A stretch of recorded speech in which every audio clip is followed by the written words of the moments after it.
Mga tao, ngayong gabi, nandito na naman ako sa Maynila, hindi para kumain ulit ng pagpag, kundi para maging taxi driver na maghahatid sa inyo sa isang walang katapusang paglalakbay. Okay, hanap lang tayo ng sakay.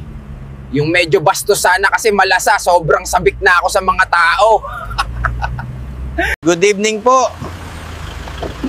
Ano ba? Boss, sa Ayala tayo, bilisan mo ha, late na ako. At huwag kang paikot-ikot tulad ng ibang driver. Walang problema sir, shortcut tayo. Forever shortcut. Boss, tahimik ka na muna ah. Promo ride to heaven na to. Sleepy time na. Mga tao, ayun na, may pasalubong na tayo. Galing Maynila, lutong gubat later.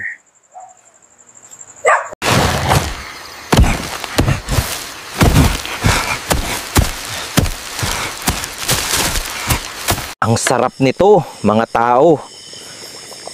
Lehitimong corporate package, may necktie pa. Pasensya na sa pamilya ni Sir. Business trip na one way papuntang Bituca ako.